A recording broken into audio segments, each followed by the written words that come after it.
बेटे के आने पर तू हलवाई बिठाता है और नबी पाक के नाम की लाइटें लगी हों तो तू परेशान होता है। हमसे कभी पूछ, तुझे बताएं बस नहीं चलता, वरना ताड़े तोड़ के छतों पे लगा दे। बस नहीं चलता, फरिश्तों को भी कहें आओ हमारे साथ शामिल हो जाओ, आमद मुस्तफा मरहबा मरहबा का नारा लगाना है। हमारा बस नहीं चलता, वरना दुनिया की सारी नेमतें बिछा दे और लोगों को बतलाएं कि असल तो खुशी मनाने का दिन ही आज है जब अल्लाह ने हमें अपना प्यारा रसूल अता फरमाया है। और हमारे इमाम, तू कहता है मिलाद ना कर, हमारे इमाम ने तो कहा हशर तक डालेंगे हम, हशर तक। ये 2-4 दिन का तो प्रोग्राम ही नहीं हमारा, हशर तक डालेंगे हम पैदाइशे मौला की धूम और मिसले फारस नजद के कले गिराते जाएंगे। खाक हो जाए अदु जलकर मगर हम तो रजा, दम में जब तक दम है जिक्र उनका सुनाते जाएंगे। हमारा तो 1-2 दिन का प्रोग्राम ही नहीं। और फिर सुनो कितनी बड़ी नेमत है। हजरत अब्बास से किसी ने कहा था अल्लाह की सबसे बड़ी नेमत, तो बुखारी उठाना, फरमाने लगे मुहम्मदुन नेमतुल्लाह। बुखारी है बुखारी, फरमाया मुहम्मद अल्लाह की सबसे बड़ी नेमत है, सल्लल्लाहु, ये सबसे बड़ी नेमत है। कुछ कर तो सही ना यार। एक मुझे कहने लगा नहीं वो 9 रबीउल अव्वल को आए थे, तो मैंने कहा 9 को मिलाद मनाओ, कोई मसला नहीं, 9 को मिलाद मनाओ, कोई मसला ही नहीं, हम तो सारा साल मनाते हैं, बस 9 को मनाओ ना भाई। कौन कहता है ईद नहीं हम कहते। मैंने कहा चलो जश्न मिलाद कह लिया करो, किसी तरफ आओ तो सही ना भाई, जश्न मिलाद ही कह लो। ये कह लो तुमने खुशी मनानी है तो महफिल मिलाद कह लो ना, ईद कहो, ईदे 2 ही है। मैंने कहा नहीं वो भी तेरी गलती है, मेरे नबी ने कहा हर जुमा मेरी उम्मत की ईद है। और कुरान पाक पढ़, कुरान पाक पढ़। हजरत ईसा कहते थे या अल्लाह जब तू मन्नो सलवा नाजिल करेगा वो दिन हमारे लिए ईद का दिन होगा। और सियासता पढ़, हजरत उमर कहा करते थे जिस दिन दीन मुकम्मल हुआ यौम अकमलतु लकुम, ये आयतें नाजिल हुई तो फरमाया वो दिन हमारे लिए ईद का दिन था। यहूदी हमें कहते थे ये आयतें हम पे आती तो हम ईद मनाते, ये भी तेरी गलती है कि ईदें 2 ही हैं। रब जब भी किसी को दीद कराए वो ईद का ही दिन होता है, वो ईद का ही दिन होता है भाई। हमारे लिए सबसे बड़ी ईद ये है, इसलिए कि बाकी ईदें इसी ईद का सदका है सल्लल्लाहु ताला अलैहि। तो ईद मिलादुन नबी पे इजहार मुसर्रत करना, खुशी का इजहार करना, खुशी का इजहार करना, ये तो ईमानी तकाजा है, ये तो रूह का तकाजा है, ये तो अंदर उछलता है।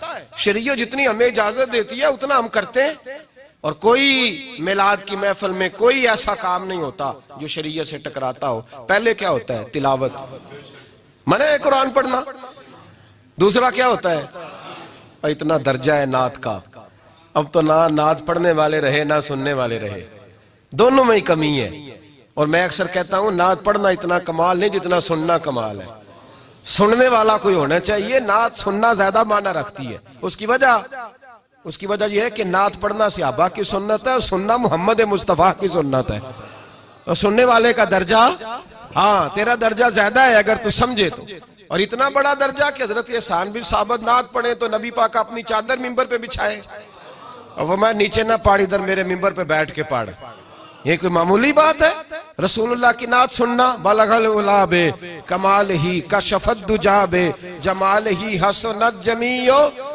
शेख सादी कहते हैं 3 फिक्रे लिखे तो चौथा होता ही नहीं था, मैं सो गया, बड़ा परेशान था कि चौथा फिक्रा नहीं बन रहा। बलगल उलाबे कमाल ही कशफत दुजाबे हसनत जमीयो, चौथा लिखा नहीं जाता था। नींद आ गई, मेरी आंख लगी तो महबूब का दीदार हुआ।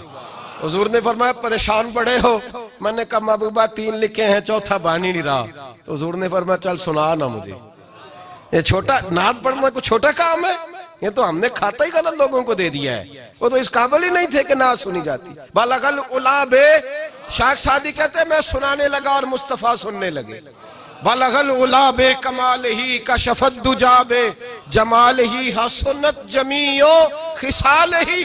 तो हुजूर ने फरमाया चल सादी कह दे सल्लू अलैहि वालैहि, कह दे सल्लू अलैहि वालैहि। फरमाते मैं कहता जाता था और मुस्तफा मुस्कुराते जाते थे। कुछ छोटा दर्जा है नात? नात तो ईमान है, नात तो ताकत है, नात तो तेरी रूह को बेदार करती है। पर शर्त है नात हो, शर्त है, शर्त ये तकाजा है मैं नात हो, वो ना हो कि नात पढ़े ना मेरे हज़रत साहब फरमाते हैं नात का मकसद है जब बंदा नात पढ़े तो उसका दिल नबी पाक के गुम्बद की तरफ जाए, जब नात सुने तो उसकी तवज्जो रसूल पाक की जानिब जाए। ये ना हो कि नात सुने तो तवज्जो गाने की जानिब जाए। ये ना हो कि नात हो रही हो तो लोग कहें, और मेरे कान में लोग कह देते, आप यकीन करें महफिल में बैठे लोग कहते फलाने गाने की तर्ज पे लांदा जी, तो किधर गया ध्यान उसका? तो ये नात तूने पढ़ी है, तूने नात सुनी नहीं आज तक। अगर नात पढ़नी हो तो अल्लामा इकबाल की लिखी हुई पढ़ा कर, अगर नात पढ़नी हो तो शेख सादी की लिखी पढ़ा कर, अगर नात पढ़नी हो तो हजरत हसन बिन साबित की लिखी पढ़ा कर। और अगर तेरा दिल करे कि नात भी हो, जज्बात भी हो, हुस्न भी हो, इल्म भी हो, अमल भी हो, कुरान भी हो, हदीस भी हो, तो फिर इमाम मोहम्मद रजा फाजिल बरेलवी की पढ़ा कर, फिर आला हजरत की पढ़ा कर। तुझे पता चले चमक तुझसे पाते हैं सब पाने वाले, मेरा दिल भी चमका दे चमकाने वाले। आला हजरत कहने लगे या रसूलल्लाह मेरी सिफारिश ना करो, डर लगता है, डर लगता है, क़यामत की रात बड़ी गहरी है, सिफारिश ना करो, इस तरह करो मेरा बाजू पकड़ो और जन्नत तक पहुंचा के आओ, मेरा बाजू पकड़ो और जन्नत तक। कहते मैं मुजरिम हूं आका मुझे साथ ले लो। सोनिया ना डर लगता है। वो बच्चा कहता मैंने नहीं बाहर जाना, अंधेरी रात है, अब्बा जी नाल चलो। तो बिला मिसाल बिला तशबीह सिर्फ समझाने के लिए, किसी कोई बड़ा साथ हो तो डर नहीं लगता। तो ये नात है ना, चमक तुझसे पाते हैं सब पाने वाले, मेरा दिल भी चमका दे चमकाने वाले। कहते हैं या रसूलल्लाह महशर की रात बड़ी गहरी है, मैं मुजरिम हूं आका मुझे साथ ले लो कि रस्ते में हैं जा बजा थाने वाले। सोनिया जुर्म करके आया हूं और पकड़ा ना जाऊं कहीं, मेहरबानी कर मुझे पर्दों में छुपा ले, मुझे मुदस्सर और मुजम्मल की चादर के नीचे कर ले, मैं मुजरिम हूं आका मुझे साथ ले लो कि रस्ते में हैं जा बजा थाने वाले। और फिर तड़प उठे, कहने लगे कोई ये ना समझे वो चले गए, तू जिंदा है वल्ला, तू जिंदा है वल्ला, मेरी चश्मे आलम से छुप जाने वाले, मेरी चश्मे आलम से छुप जाने। तो भाई नात हो, नात जो उसका मेयार हो, उस मेयार की नात हो। ये कोई तरीका नहीं कि दो बंदे दाफ लेके आ गए, चार उसके साथ नात खां साहब आए, नमाज घर पढ़ आए, घर जाके दोबारा पढ़ेंगे। और मैं बात अभी अर्ज करूंगा, मुझे ये मजमून मुकम्मल करने दे, फिर तकाज़ों पे आता हूँ। महफिल मिलाद तो रसूलुल्लाह के आने का शुक्र है। कुल बिफज़लिल्लाहि व बिरहमतिही फबिज़ालिका फलयफ़रहू। महबूब कह दे जब फजल मिले, रहमत मिले तो फिर इन्हें चाहिए कि खुशी बनाए। महफिल मिलाद, और भाई ये ना कहा करके ये पैसे गरीब को दे, मिस्कीन को दे। महफिल मिलाद में बात गरीब की होती है। हम बताते हैं कि ये वो दिन है जिस दिन आके मेरे नबी ने बेवा की बात की है, गरीब मिस्कीन लाचार गरीब की बात की। ये महफिल मिलाद गरीबों के जलसे का नाम है। आला हज़रत फरमाते हैं हम गरीबों के आका पे बेहद दुरूद, हम फकीरों की सरवत पे लाखों सलाम। ये मिलाद गरीबों मिस्कीनों यतीमों बेवाओं के नाम का जलसा है। शिकवा है मुझे उस जलसे से। जलसा तो मिलाद का हो पर सदारत चौधरी कर रहा हो, सदारत मालदार कर रहा हो, वडेरा कर रहा हो, कोई जरूरत नहीं। जलसा मिलाद का हो तो सदारत किसी गरीब को करनी चाहिए, माड़े को करनी चाहिए। वरना जरूरत क्या है, जो हुजूर के मिलाद में आए हैं वो सारे मेहमान खुसूसी है, कोई अर्ज नहीं, कुछ नहीं होने लगा, कोई नहीं खा जाता। छोड़े इस चीज से बाहर आए तो ये तो शुक्र है। और ये तज़किरे जितने मिलाद के तज़किरे होंगे उतनी गरीबों की बात होगी, उतनी इस्लाम की रूह की बात होगी, बेवा की बात होगी। और सहाबा तो उस दौर में लोग कहते हैं सहाबा मिलाद करते थे। मैंने कहा चलो तुम्हें समझ तो नहीं आनी पर समझा देता हूं। सहाबा तो उस वक्त करते थे जब करना था ही बड़ा मुश्किल, अब तो मुश्किल नहीं ना। सहाबा तो तब करते थे जब किया जा सकता ही नहीं, बड़ा मुश्किल। सुनो सुनो, इब्ने शाम उठा के देखो, सीरत की किताबें पढ़ो। नबी पाक सल्लल्लाहु अलैहि वसल्लम के सहाबा कुरैश मक्का के जुल्म और सितम से तंग आ गए। हुजूर ने बाज मजबूरों बेकसों को इजाजत दे दी हबशा हिजरत कर दे। हबशा चले गए। हबशा जब पहुंचे तो उनमें हजरत जाफर तैयार भी थे, हजरत अली के भाई, और एक गिरोह था पूरा सहाबा का जो हबशा गया। कुरैश मक्का ने वहां पर भी आराम से ना बैठने दिया। पीछे से कुछ सरदार गए, जाके छेड़ा, कहा ये हमारे भागे हुए गुलाम है, हमारे बुतों को बुरा कहते हैं, नया दीन इन्होंने अख्स कर लिया है, हमारे हवाले कर दो। हजरत जाफर तैयार कहते हैं नजाशी बादशाह ने हमें बुलाया, कुछ लोग मेरे दोस्त मशवरा देने लगे जरा हल्की फुल्की बात करना। कहते मैंने कहा मैं हल्की क्यों करूं, मैं तो खुल के करूंगा, खुल के मुस्तफा के तज़किरे हशर तक डालेंगे हम, हशर तक प्रोग्राम बताया, हशर तक डालेंगे हम। पैदाइशे मौला की धूम, दम में जब तक दम है जिक्र उनका सुनाते जाएंगे।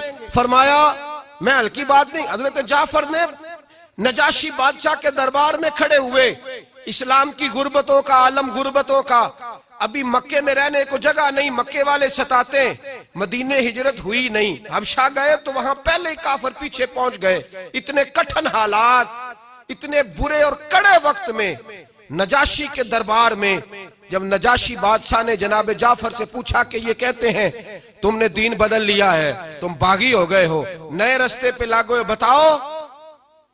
तो हजरत जाफर तैयार ने नजाशी के बादशाह में वही बातें की जो हम महफिल मिलाद में करते हैं, वही जुमले, वही मिलाद का वही सारा पस मंजर। हजरत जाफर तैयार बोल पड़े, फरमाने लगे नजाशी हम तो बेटियां जिंदा दफन कर देते थे। नजाशी, यही बातें होती है ना महफिल मिलाद, हम बेटियां दफन करते थे, किसी का औरत का खामद मर जाता तो उस औरत को भी साथ दफन होना पड़ता, उसकी जिंदगी मुर्दे जैसी कर दी जाती, बहनों पे जुल्म होता था, बेटियों को जायदाद में हिस्सा नहीं मिलता था। ए नजाशी हमारे यहाँ गरीब पिसा करता था, यतीम पिसा करता था, मजबूरियां थी, परेशानियां थी, दुख ही दुख, आजमाइशें ही आजमाइशें। बस फिर अल्लाह ने हमें अपना रसूल अता फरमा दिया, फिर अल्लाह ने हमें अपना रसूल अता फरमा दिया, वो अपने पराये का गम खाने वाला, मुरादें गरीबों की बर लाने वाला, मुसीबत में गैरों के काम आने वाला। अल्लाह ने हमें रसूल दिया, फरमाया बस हम उसके झंडे तले जमा हो गए और हम इनके बुतों को नहीं मानते, रसूलुल्लाह सल्लल्लाहु अलैहि वसल्लम की बात को मानते, एक खुदा की इबादत। तो सहाबा तो वो बातें उस आलम में क्या करते जब कहना बड़ा मुश्किल था, उन्होंने वही मिलाद की बातें जो हमारे यहाँ होती हैं, यही होती है ना मिलाद की बात। एक साहब शिकवा करने लगे, कहने लगे थी मौलवी हर महफिल मिलाद में यही बताते हैं बेटियां जिंदा दफन होती थी, फलां होता, अब बदल लेना चाहिए। तो मैंने कहा जब बातें हैं ये तो बदली कैसे जाए, बातें हैं ये जो हर साल महफिल बाद में दोहराया जाता है तो बताया जाता है कि अभी भी बेटी के आने पर परेशान ना होना। और बेटी तो अब भी दफन होती है ना कई कई रंग में, कोई जायदाद के नीचे दब जाती है, कोई सास ससुर के जुल्म के नीचे दब जाती है, कोई जेवर के बोझ में दब जाती है, कोई जहेज के मुतालबे में, तो बेटियां तो दफन हो रही हैं अभी भी। इसलिए हम मिलाद ज्यादा मनाते हैं ताकि बेटियां आजाद हो जाएं।